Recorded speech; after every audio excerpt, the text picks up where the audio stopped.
은혜 받으실 말씀은 요한계시록 20장 11절에서 21장 1절 말씀입니다.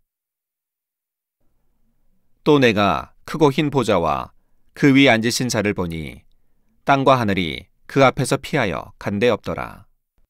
또 내가 보니 죽은 자들이 물온대소하고 그 보좌 앞에 섰는데 책들이 펴 있고 또 다른 책이 펴졌으니 곧 생명책이라.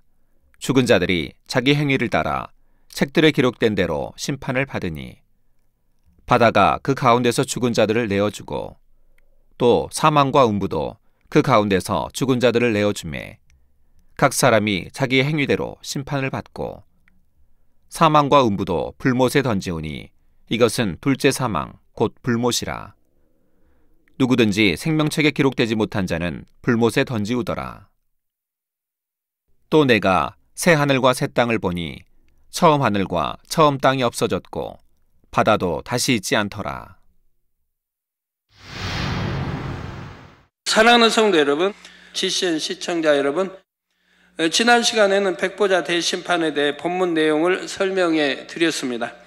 오늘은 본문에 보충하여 백보자 대심판의 전체적인 윤곽을 그릴 수 있도록 좀 더 상세한 내용을 살펴보겠습니다.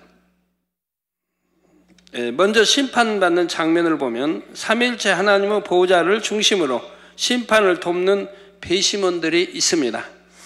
보호자 앞에는 책들과 생명책이 펴져 있고 또한 넓은 유리 바다가 보이지요. 책들에는 심판받을 모든 영혼들의 행적이 낱낱이 기록되어 있고 생명책에는 구원받을 성도들의 이름이 있습니다. 원래 유리바다는 생명수 강물로 채워진 천국의 바다입니다. 평소에는 맑고 투명하여 그 안에 아름다운 고기들이 논이는 모습까지 훤히 들여다 보일 정도이지요. 그런데 심판 때는 이 바다가 첫째 하늘의 보호자 앞에 나타나 지엄한 심판의 도구로 사용됩니다. 모든 사람의 행적을 뚜렷이 비춰주는 스크린의 역할을 하는 것이지요. 또 하나님의 보호자 앞에는 아담의 범죄 이후로 이 땅에서 경작받은 무수한 영혼들이 심판을 기다리고 있습니다. 마태복음 25장 33절에 보면 대심판에 대해 설명하면서 양은 그 오른편에 염소는 왼편에 두리라 하셨습니다. 여기서 양은 구원받은 의인들을 비유한 것이고 염소는 구원받지 못한 사람들을 나타내지요. 곧 구원받은 영혼들은 하나님의 보호자 우편에, 구원받지 못한 영혼들은 하나님의 보호자 좌편에 위치하는 것을 알 수 있습니다. 물론 지난 시간에도 설명한 것처럼 심판받는 모든 영혼들이 첫째 하늘의 보호자 앞으로 직접 나오는 것은 아닙니다. 구원받은 영혼들은 대부분 첫째 하늘에 있지만 윗음부나 아랫음부, 둘째 하늘 등에 있던 영혼들은 자신들이 있던 공간에 그대로 머물러 있지요. 단지 하나님께서 여러 공간들을 하나로 열어주시기 때문에 모두가 동일한 공간에 있는 것처럼 느낀다 했습니다. 곧 아래 음부에 있던 영혼들도 영의 공간이 열리는 순간 첫째 하늘의 하나님의 보호자 앞에 나와 선 것처럼 그 위엄과 권세를 느끼게 됩니다. 에덴 동산에 있던 영혼들이나 지옥에서 이미 형벌을 받는 몇몇 영혼들도 공간이 열린 상태에서 심판을 목도할 수가 있지요. 심판받기 위해 보좌 앞에 나온 모든 영혼들은 각자에게 해당하는 육을 입고 있습니다. 구원받은 영혼들은 부활체를 입은 상태이고 구원받지 못한 영혼들도 심판을 받게 나름대로의 육을 입지요. 참고로 공간에 따라 다른 육을 입게 되는 것을 간단히 정리해 보겠습니다. 사람이 이 땅에서 경작받을 때는 지금 저와 여러분이 입고 있는 것과 같은 첫째 하늘의 몸을 입습니다. 그리고 이 땅에서 수명이 다하면 마치 옷을 벗은 것처럼 몸에서 영혼만 빠져나갑니다. 그래서 위둔부나 낙원의 대기 장소에 거할 때는 육이 없는 영혼, 곧 영체로만 있다가 혼인잔치째 부활체를 입게 되지요. 이 부활체는 둘째 하늘의 공간에 적합한 몸이지만 천년왕국 때는 첫째 하늘에서도 부활체로 지냅니다. 부활체는 비록 영의 몸이기는 하지만 아직 온전한 영체는 아니기에 육의 사람들이 볼 수도 만질 수도 있지요. 그리고 대심판 후에는 마침내 천국에 적합한 온전한 영체를 입게 되는 것입니다. 이 온전한 영체는 상급이 입혀진 몸으로 각 사람마다 그 빛과 향과 영광이 다릅니다. 다음으로 구원받지 못한 사람들도 육의 수명이 다하여 죽은 후 아랫 음부에 갇힐 때는 육이 없는 영체의 상태로 머물게 됩니다. 그리고 심판이 끝나 지옥에 갈 때에는 지옥의 공간에 맞는 육을 입게 되지요. 이 육은 영원히 썩지도 않고 사라지지도 않으며 불과 유황으로 타는 지옥의 형벌을 고스란히 느끼며 고통받는 육입니다. 심판을 위해 보좌에 앉으신 삼일째 하나님께서도 형상을 입으신 상태로 심판에 임하시지요. 대심판은 성부 하나님께서 홀로만 하시는 것이 아닙니다. 물론 재판장은 성부 하나님이시지만 주님과 성령님도 심판의 권세가 있으시지요. 요한복음 5장 27절에 보면 인자됨을 인하여 심판하는 권세를 주셨느니라 하시므로 주님께 심판의 권세가 있음을 알려주십니다. 또 요한복음 16장 8절에 보면 그가 곧 성령이 와서 죄에 대하여 의에 대하여 심판에 대하여 세상을 책망하시리라 하셨지요. 성령님께도 심판의 권세를 주신 것입니다. 주님과 성령님께서는 인생들의 입장에서 성부 하나님의 판결이 합당함을 보장하십니다. 주님께서는 사람의 몸을 입고 이 땅에 오셔서 인생들이 겪는 모든 것을 체험해 보셨지요. 또 성령님께서도 인생들의 마음을 너무나 잘 아심으로 큰 자비와 긍휼로서 인생들을 대변하십니다. 먼저 성부 하나님께서 어떤 한 영혼에 대해 성령의 9가지 열매와 팔복, 사랑장 등의 기준에 비춰 판결을 내리십니다. 곧 그가 영원히 거할 처소가 어디이며 상급이 얼마나 된다는 것을 선포하시지요. 그러면 주님과 성령님께서 이 판결이 옳다는 것을 인간 경작을 받으신 입장에서 다시 한번 보장하시지요. 그런데 이것으로 심판이 끝나는 것이 아니라 확증하는 단계가 더 있습니다. 곧 천국 백성들 중에서 가장 높은 서열인 엘리야, 에녹, 아브라함, 모세 선지자가 대심판을 보좌하여 심판을 돕는 것이지요. 이미 천국 설계에서 설명한 대로 이 내부는 최후의 대심판에서 제외됩니다. 그 거룩함과 온전함을 이미 인정받아 대심판이 있기 전에 처소와 상급이 정해지고 온전한 영체를 입으셨지요. 네 분 중 엘리야와 에녹은 많은 발언을 하지는 않지만 인간 경작 최고의 열매라는 자체만으로 심판의 기준이 됩니다. 또 믿음의 조상 아브라함은 믿음의 측면에서, 모세는 율법의 측면에서 심판을 보좌합니다. 이에 더하여 배심원들이 있습니다. 백보자 대심판의 배심원을 담당하는 것은 천국의 24장로입니다.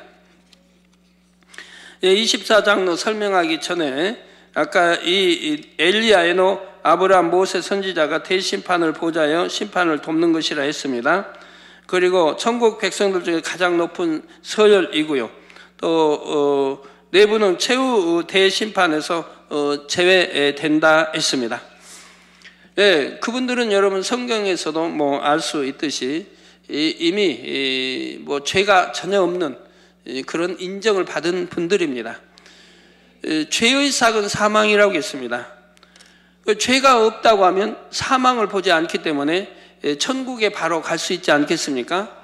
음부로 가지 않고 천국으로 바로 올라갈 수가 있는 거죠. 그래서 엘리야가 산채로 들림을 받은 겁니다. 죄의 삭은 사망이에요. 죄가 없다는 것을 인정받았기 때문에 그런 것이라 이 말입니다. 자범죄도 없고 원죄는 이 땅에서 모든 악은 모양이라도 빼내버리고 성결됐기 때문에 바로 죄 없다 인정을 받기 때문에 바로 산채로 들림을 받은 겁니다. 또 에녹 마찬가지입니다. 에녹도 산채로 들림 받았습니다. 그는 믿음으로 하나님을 기쁘게 했다고 이불에 나오죠. 바로 믿음으로, 믿음이 있다면 오늘날도 누구나 성결되고 영으로 온영으로 들어가는 겁니다. 참 믿음, 온전한 믿음을 가지면 온영으로 들어갈 수밖에 없는 거예요. 또 아브라함 마찬가지입니다. 아브라함은 뭐 산채로 이렇게 승천하지는 않았지만 바로 이둔부에, 구원받을 영혼이 거하는 이둔부에 믿음의 조상이 되었습니다. 그의 사명은 바로 의인으로 믿음의 조상이 돼야 되기 때문에 바로 천국 세수함을 가지 아니하고 우둔부로 권장하는 머리로 임명이 되었다 이 말입니다. 그래서 아브라함은 위둔부의 머리가 된 거예요. 믿음의 조상으로 머리가 된 거예요. 그러니까 산채로 들림을 받지 않았던 것이고요. 바로 위둔부로 가서 믿음의 조상으로 머리가 된 겁니다. 그렇기 때문에 이제 거지 나사로도 바로 아브라함 품에 안겼다고 하는 게 그겁니다. 위둔부로 가서 아브라함 품에 안겼다, 구원받았다는 것을 말하고 있는 것이죠. 우리 주님이 부활하시기 전, 부활로 나오시기 전에는 이렇게 아브라함 품에 안겼다 이 말입니다. 이제 주님이 장사된 3일 만에 부활하시고 이제 승천했을 때는 그 영혼들, 구원받을 영혼들을 전부 영혼들을 데리고 승천하셨다 이 말이에요. 그래서 우리 주님은 아버지 보좌 우편에, 그리고 그 영혼들은 낙원의 대기 장소에, 7년 혼인잔치가 벌어질 때까지 거기 대기장소에 있다가 혼인 7년 잔치 오면 주님과 함께 다시 공중으로 내려오르신다 이면 강림하신다 이 말입니다. 그래서 성경에 보면 무수한 영혼과 함께 우리 주님이 강림하시는 장면이 나오죠. 그 무수한 영혼들이 바로 낙원 대기장소에 있다가 그들과 함께 내려오시는 것이라 이 말입니다. 그래서 아브라함도 이렇게 전혀 죄가 없는 것을 증명하고 있고요. 그 모세는 어떻습니까? 모세도 마찬가지입니다. 모세도 성경 곳곳에 죄가 없음을 말하고 있습니다. 저 민수기 12장에도 보면 하나님이 모세를 인정하시죠. 그는 이 세상 지면의 모든 사람보다 온유함이 가장 승한 자라고 만군의와 하나님이 말씀하신다 이 말입니다. 온 지면의 모든 사람보다 온유함이 가장 승하다. 온유함이 가장 승하다면 악이 없다는 얘기 아닙니까? 그리고 그는 온 집에 충성한 자다. 그래서 하나님이 직접 대면하여 모세와 말씀하셨다고 하는 거죠. 즉 우리가 하나님과 직접 대면하여 말씀도 하고 하나님도 뵙고 대화할 수 있다고 하면 그런 자는 즉 하나님 앞에 온전히 충성하고 온 집에 충성하고 그리고 온유함이 승하면 즉 악이 모양도 없다면 온전히 돌아왔다면 이렇게 교통할 수 있는 것이라 이 말입니다. 꼭 모세만 해당되는 게 아니고 성경에는 많이 구약에도 나오죠. 악은 모양도 없이. 그래서 온전으로 들어갔다 하면 이렇게 하나님과 교통할 수 있는 것 성경이 말하고 있다 이 말입니다. 모세가 온유함이 가장 승했다고 말하고 그래서 하나님은 모세하고는 함께 있고 직접 참 대면하여 말씀도 했다고 성경이 기록하고 있지 않습니까? 에녹도 마찬가지고 300년 동행하신 이유가 뭡니까? 아브라함도 직접 하나님 대면했지 않습니까? 그래서 소돔 고모라의 불에 심판할 때 강구하지 않습니까? 자꾸 의인 50만 40원 이렇게 해서 강구해 나가지 않습니까? 엘리야 마찬가지고요. 이렇게 악은 모양도 없고 이렇게 죄가 전혀 없다고 하면 온영으로 들어갔다고 하면 하나님과 교통할 수 있다 이 말입니다. 권능도 다 주어지는 것이고요. 그래서 영으로 빨리빨리 들어오고 온영으로 들어오라고 제가 그렇게 당부해 드리는 거예요. 그리고 모세는 신약에도 바로 모세가 어떤 죽음을 맛보았는가가 잘 나와 있습니다. 유다서에도 바로 모세의 시체를 놓고 원수마귀와 바로 미갈 천사장과 다투는 장면이 나오지 않습니까? 서로 시체를 갖기 위해서.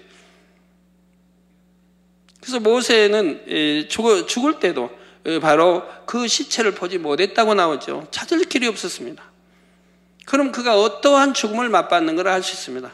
그와 시체가, 그 몸이 어떻게 되었는가를 알 수가 있다 이 말입니다. 그리고 신약 유다서에 그 시체를 놓고 싸우는 장면이 나오고 있지 않습니까?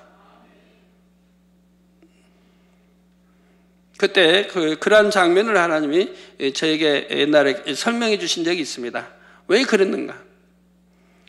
저 원수마귀는 이 모세를 바로 산채로 들림받을 수 없는 그 이유를 설명합니다. 왜 살인을 했다. 애굽에서 왕자로 있을 때 살인을 했다고. 그러지만 하나님 편에서는 또 달리 설명을 합니다. 그러나 그는 40년간의 연단을 통해서 그만큼 성결됐고 온유한 자가 됐고 악은 모양이라도 버렸다. 그리고 또 40년 동안 하나님의 일에 충성을 하지 않습니까? 그러니까 그는 능히 산채로 올림받을 수 있다 라고 이 변론이 일어난, 시체를 놓고 변론이 일어났다고 하나님이 설명을 해주세요.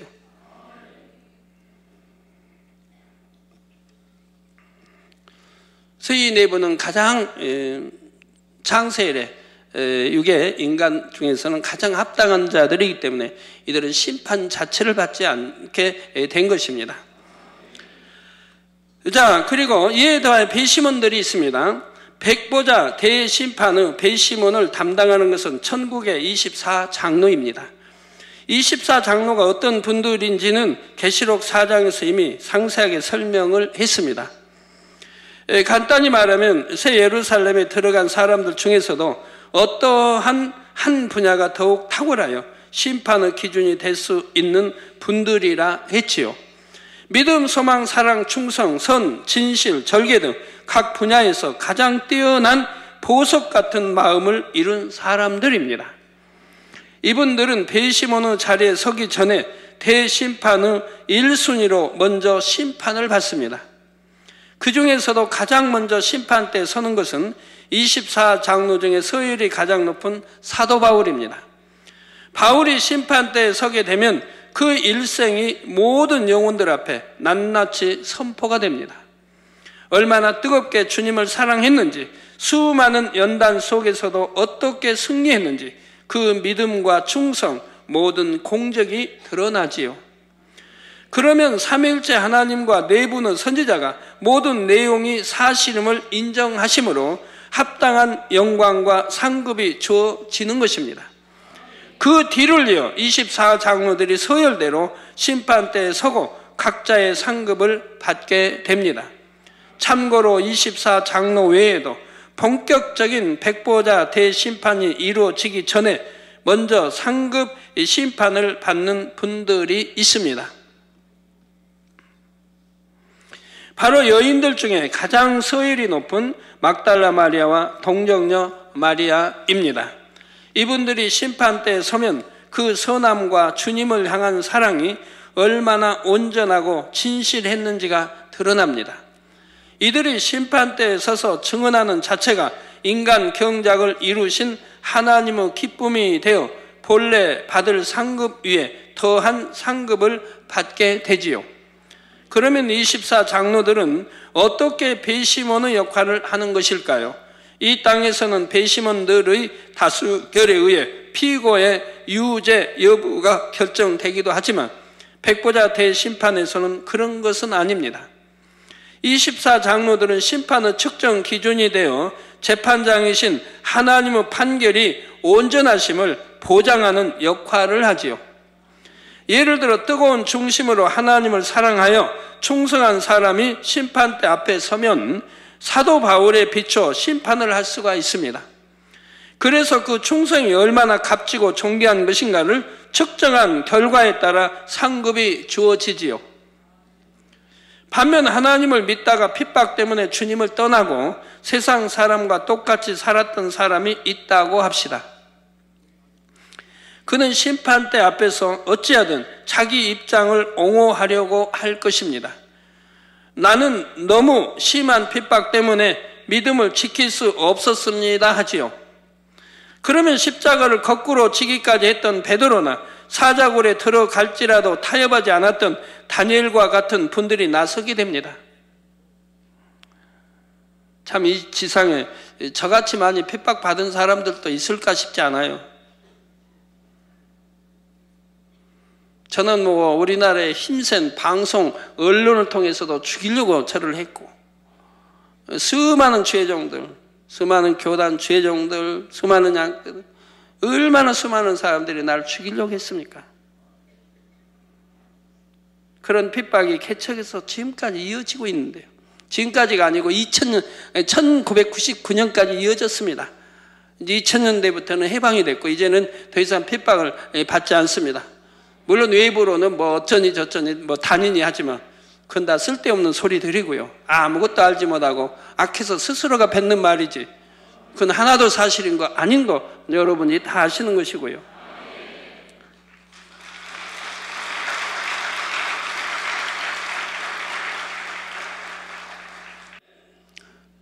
저는 참 눈물로 세월 보낼 때가 더 많았습니다.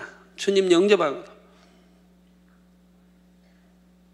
개척에서는 뭐 더 했고요.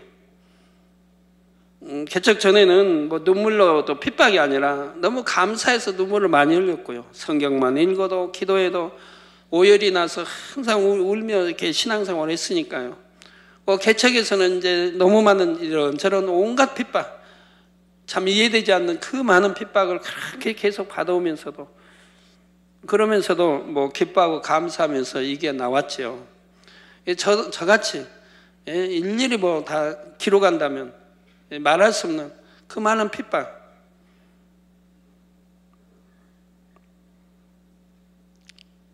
그래도 기뻐하며 감사하며 나오고 있는데 누가 핍박 때문에 나 교회를 떠났어요, 핍박 때문에 신앙이 떠났어요, 이 말이 되겠습니까?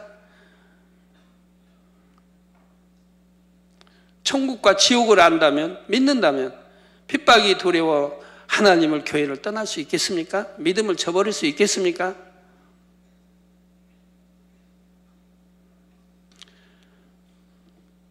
하물며 성경에도 바로 다니엘 같은 그런 분들이 있고, 사도 바울, 얼마나 선지자들이 또 거꾸로 십자가에 매달 죽은 베드로도 있지 않습니까? 이런 분들이 나와서 또 이렇게 말하기 때문에 전혀 이유가 성립되지 않는 것이라 이 말입니다. 믿음이 조금이라도 있다면 결코 육의 생명을 두려워하는 게 아닙니다. 내가 영원한 천국에 가서 영원토록 세세토록 행복하게 살려고 하는 것이지 이 땅에 육을 위해 사는 게 아니기 때문에 육을 위해 두려워하지 않는 것이라 이 말입니다. 그런 믿음일 때는 하나님이 범사에 지켜주시는 거죠.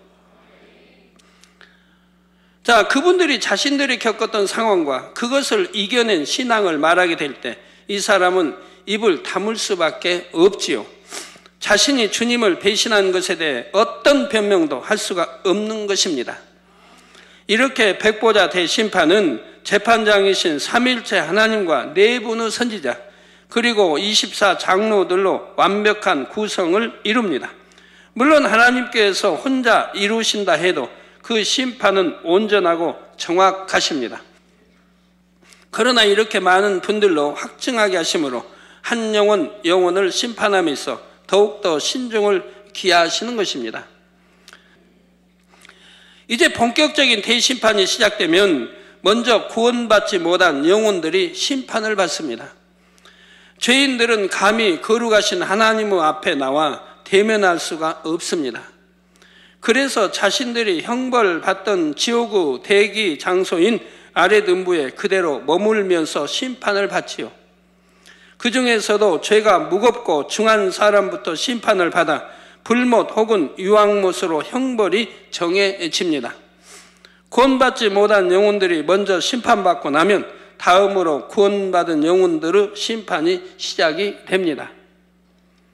믿음으로 구원받은 영혼들에 대한 심판은 벌을 주기 위한 형벌의 심판이 아닙니다. 천국의 처소와 상급을 정하기 위한 상급 심판이죠. 우리가 죄가 있다고 하면 반드시 심판을 받습니다.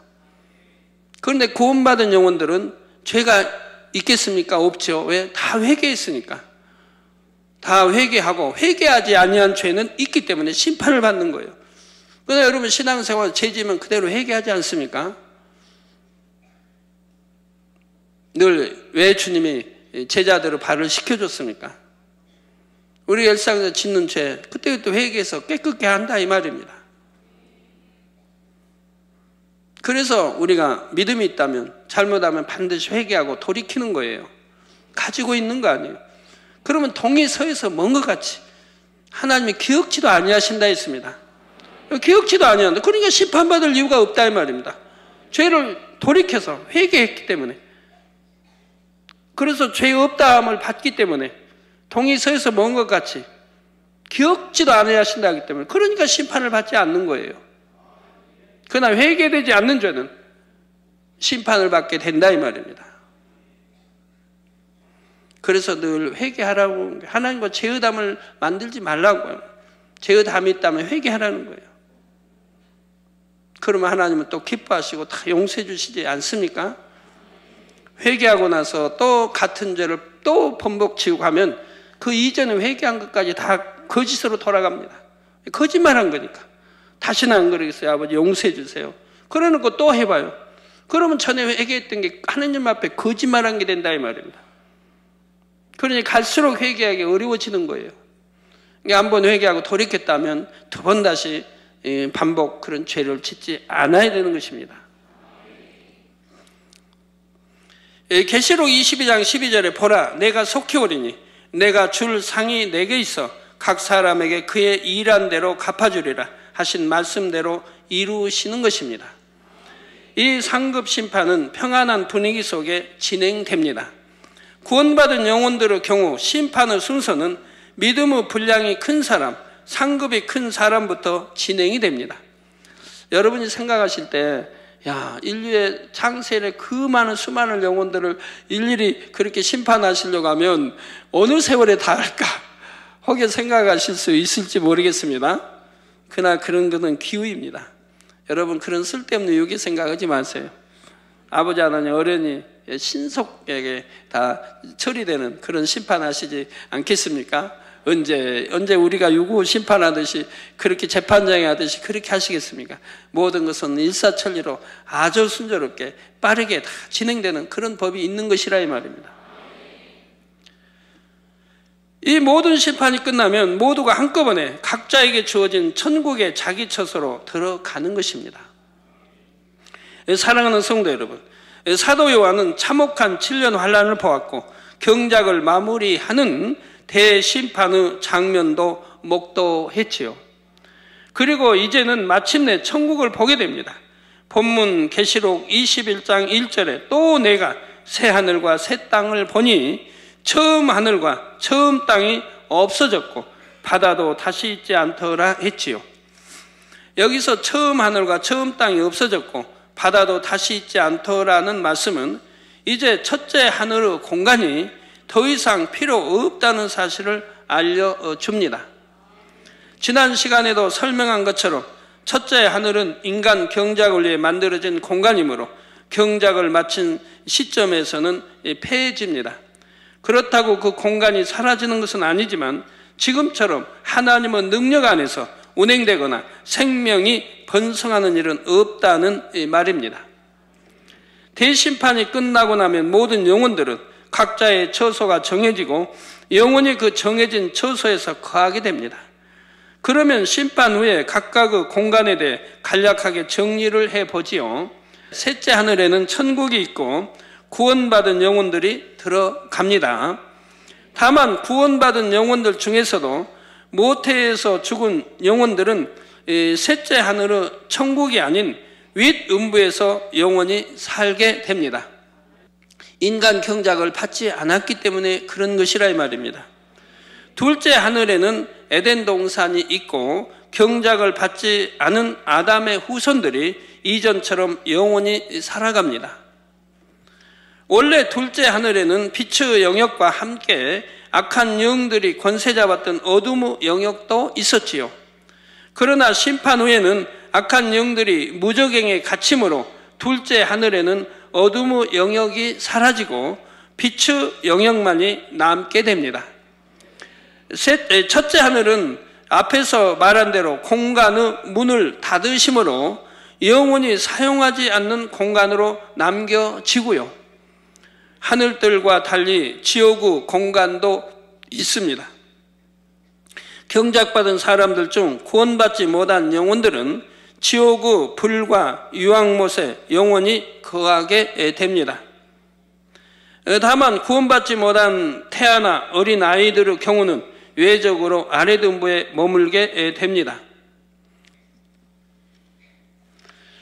심판 후 아랫음부에 대해서는 앞으로 지옥 설교에서 다시 설명하겠습니다. 끝으로 지옥의 가장 깊은 무저갱에는 악한 영들이 영원히 갇혀있게 되고요. 사랑하는 성도 여러분, 이렇게 한번 처소가 정해지고 나면 서로 다른 차원의 공간에서는 교류하는 일이 거의 없습니다. 셋째 하늘, 천국의 성도들이 첫째 하늘에 가거나 둘째 하늘의 사람들이 셋째 하늘의 천국에 가는 일도 거의 없지요. 물론 예외적인 경우들은 있습니다. 예를 들어 특별한 경우 하나님께서 셋째 하늘의 성도들에게 보여주시고자 둘째 하늘의 사람들을 부르실 수도 있지요. 그러면 둘째 하늘에서도 머리끝 되는 몇몇이 올 수 있지만 각각의 공간의 차이가 너무나 크기 때문에 이런 일이 결코 자주 있는 것은 아닙니다. 그러면 본격적으로 천국을 설명하기 전에 심판 이후 윗음부와 에덴 동산의 삶에 대해 간단히 살펴보지요. 에덴 동산에는 첫사람 아담 이후로 계속해서 평화로운 삶을 이어왔습니다.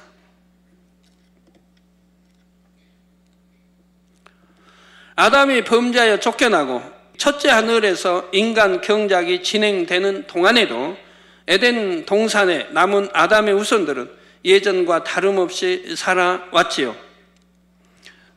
그들에게는 죄가 들어오지 않았기에 옷을 입어서 수치를 가릴 필요가 없습니다. 죄가 없다 보면 발가벗어도 죄를 짓지 않는다 이 말입니다. 즉 간음이란 게 없고 음욕이라는 게 없기 때문에 내 안에 악이 없고 이런 죄가 없으면 뭐 발가벗은 거 봐도 남자가 여자가 남자를 봐도 뭐 간음이나 음욕 같은 게 없다 이 말입니다.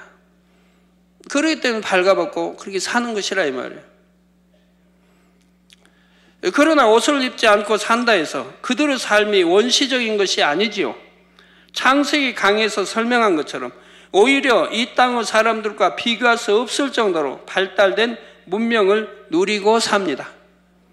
뛰어난 지혜로 만들어낸 문명과 아름다운 자연을 마음껏 누리며 서로 사랑하여 계속 낳고 낳으며 번성해 왔지요. 이들은 대심판 이후에도 별다른 변화 없이 이런 삶을 그대로 살아갑니다. 그러니까 그들은 무수한 세월을 에덴 동산을 보냈다 이 말입니다.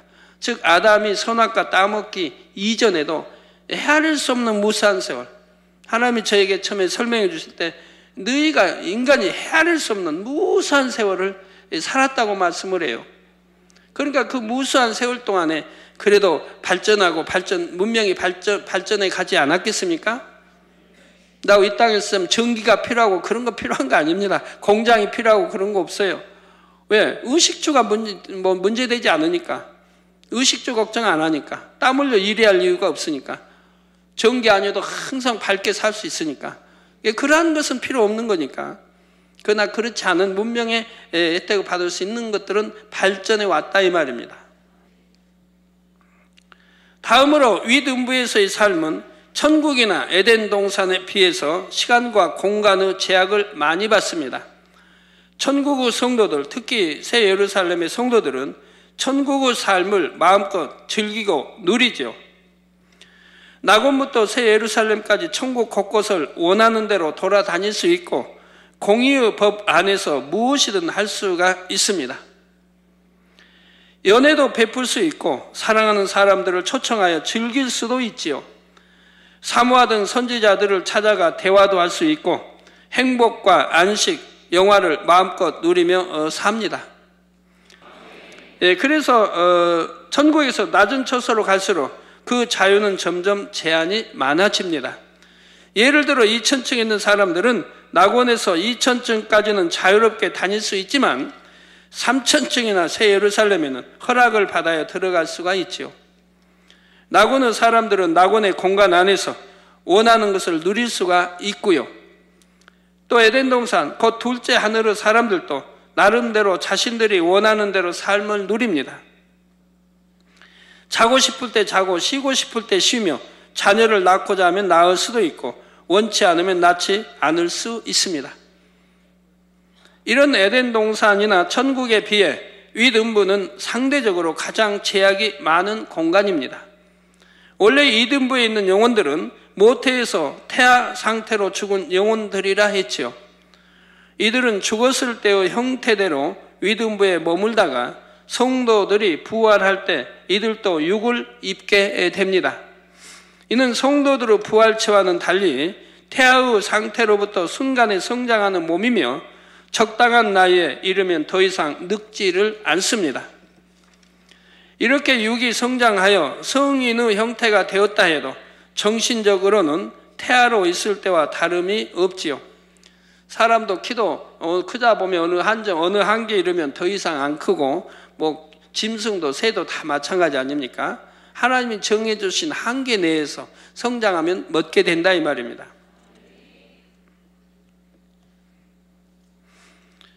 그래서 육이 성장하여 성인이 형태가 되었다고 해도 정신적으로는 태아로 있을 때와 다름이 없다 이 말입니다.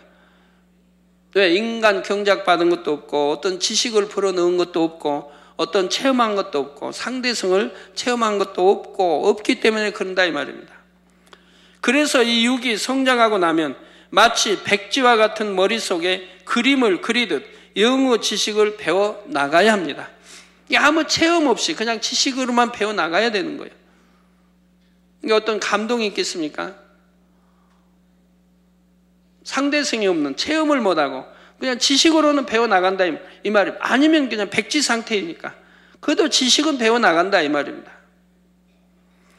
삼일째 하나님에 대해 배우고 그동안의 역사와 인간 경작에 대한 것, 천국이나 여러 공간에 대한 것, 이런 것들을 하나하나 배우지요. 이런 지식들을 배울 때는 다 같이 배우고 쉴 때는 다 같이 쉬고 이처럼 단체적으로 움직입니다. 셋째 하늘에 있는 영혼들처럼 이곳저곳을 여행하거나 개별적인 자유시간은 마음껏 가질 수가 없고 정해진 시간의 흐름대로 살게 되지요. 비유를 들어 대학생은 수강 신청을 할 때 자신이 원하는 대로 시간표를 짭니다. 수업을 듣는 것도 듣지 않는 것도 비교적 자유롭게 정할 수가 있지요. 그러나 초등학생은 대체로 학교에서 정해진 시간표가 있고 정해진 수업은 반드시 들어야 합니다. 위등부에서도 이와 같습니다. 정해진 일과에 따라 움직이게 되며 천국과 달리 자유로운 것이 아니지요. 물론 그렇다고 해서 그들의 삶이 불행하거나 힘든 것은 아닙니다. 그들 나름대로 안락하고 평안한 삶을 살지만 더 많은 것을 누릴 수는 없다는 말이지요. 네. 그러면 우리가 사는 이 지상의 삶과는 어떨까요? 우리가 살고 있는 부자가, 돈이 많은 부자가 그냥 마음껏 행복하게 산다고 해도 그 행복보다는 더 나은 삶인 것입니다. 그렇지만 단 상대성이 없기 때문에 느낄 수가 없다는 거예요.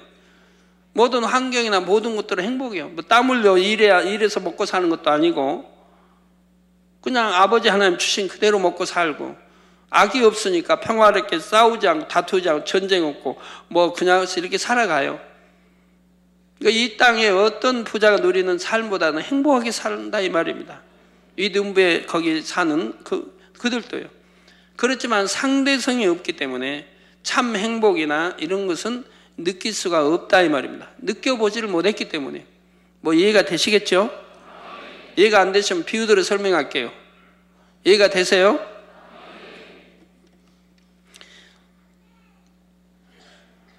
이제 다음 시간부터는 본격적으로 천국문을 열고 들어가 보도록 하겠습니다. 결론을 말씀드립니다. 사랑하는 성도 여러분, 구원받고 우리보다 먼저 소천한 성도들은 지금 천국의 대기 장소에서 자신의 처소에 들어갈 날을 기다리고 있습니다. 새 예루살렘에 들어갈 성도들은 새 예루살렘 안의 대기 장소에서, 그 밖의 성도들은 낙원의 대기 장소에서 기다리지요. 기다린다 해서 무료하게 앉아만 있는 것이 아니고 그들 나름대로 영어 지식들을 배우기도 하고 여러 가지 일들을 하면서 즐겁게 보냅니다. 또한 이 땅에 있는 가족들의 기도도 할 것이고 자기가 다녔던 교회와 목자와 또 여러 가지를 놓고 또 기도도 할 것이고 늘 기도도 하면서 또 여러 가지 즐기면서 재밌게 그 시간들을 보내는 것입니다. 또 여러분의 일가 친척 중에 먼저 소천하신 분들은 그곳에서 안식을 누리면서도 이 땅의 가족이나 성도들의 소식을 궁금해하지요. 종종 좋은 소식을 전해 들으면 함께 기뻐하며 마음으로 우리를 응원하고 기도합니다. 때가 되면 이렇게 대기 장소에서 기다리던 성도들과 저와 여러분 모두가 하나님의 보좌 앞에 서게 될 것입니다. 너무나 영광스러운 창조주 하나님의 보좌와 위험 있게 늘어선 배심원들 그리고 창세 이후 이 땅에 태어난 영혼들이 다 모여있는 장면은 얼마나 엄청난 장관이겠는지요. 그날 하나님의 보좌 앞에 설 때 여러분은 어떤 마음으로 서기를 원하십니까? 두려움과 후회가 아니라 기쁨과 평안으로 곧 들어갈 천국을 기대하는 마음으로 그 앞에 설 수 있기를 바랍니다. 백보자 대심판을 통해 한 번 정해진 천국의 처소와 상급은 영원히 변함이 없습니다. 또한 일단 천국에 들어가면 더 이상 상급을 쌓을 기회가 없지요. 이 땅에서 주어진 소중한 시간을 잘 활용하여 조금이라도 더 좋은 천국을 침노하며 하나라도 더 많은 상급을 쌓으시기 바랍니다. 참 이렇게 늘 말씀드려도 어떤 분들은 그 귀한 시간을 쓸데없는 데다 보내는 분들이 왜 이렇게 많은지, 쓸데없는 오락에다가 쓸데없는 데 시간들을 보내는지, 그 시간이 아깝지도 않은지, 그 시간에 아버지 나라 충성해서 하늘나라 상급 쌓으면 얼마나 좋을 텐데.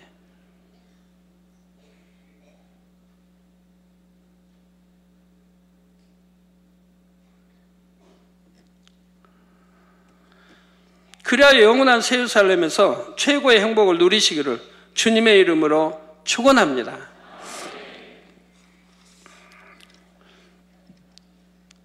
여러분 이제 여기까지 설명을 들으셨으니까 그럼 구원받은 영혼들이 가는 곳이 몇 군데입니까? 구원받지 못한 영혼들이 가는 곳이 몇 개로 분류가 되어 있습니까?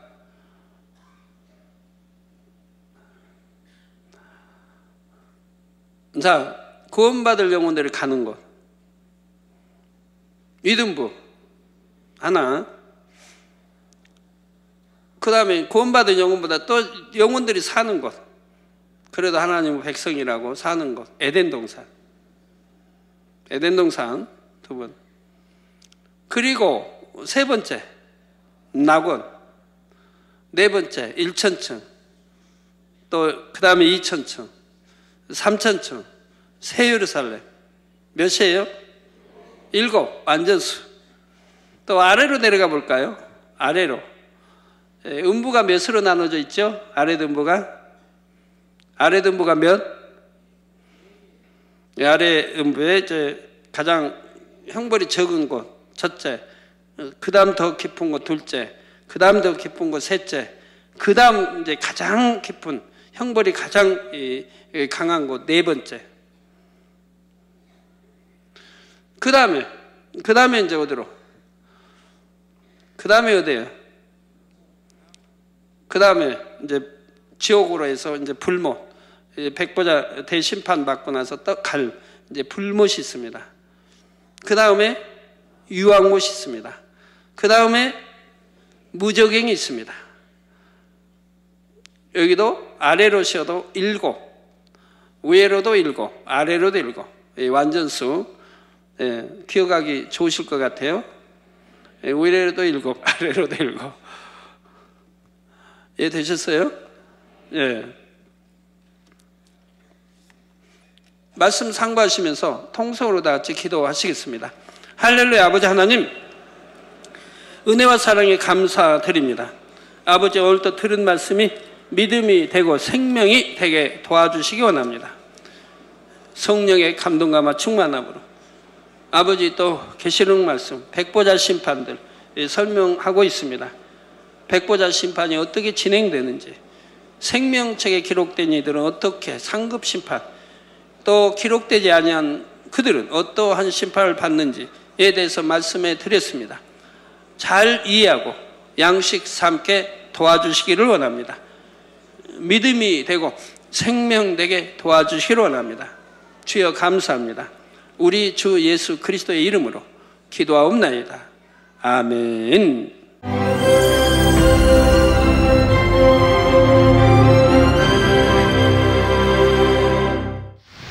할렐루야. 전능하신 사랑의 아버지 하나님, 이 시간 기도받는 모든 성도님들 위해 안수하여 주옵소서. GCN 방송 시청자들이 인터넷과 화상을 통해 기도받는 지교회와 지성전 그리고 전세계 하나님의 자녀들 위에도 시공간을 초월하여 역사하여 주시기를 원합니다. 믿어지는 믿음을 주시고 부정적인 생각과 의심의 세력을 물리쳐 주옵시며 모든 시험 환난도 물리쳐 주옵소서. 머리부터 발끝까지 오장육부 뼈 마디마디 온몸의 신경 조직 세포 등 아픈 곳마다 성령의 불로 태우시고 근본의 빛으로 역사하여 주옵소서.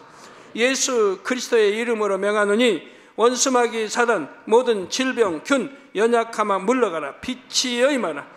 모든 불치 난치병도 성령의 불로 태워 깨끗하게 역사하여 주옵소서. 말라리아를 비롯한 모든 풍토병도 물리쳐 주옵소서. 감기, 기침, 열, 몸살, 독감 등 각종 유행성 질병도 다 물러가라. 어떠한 유행성 질병 균도 틈타지 않게 지켜 주옵소서.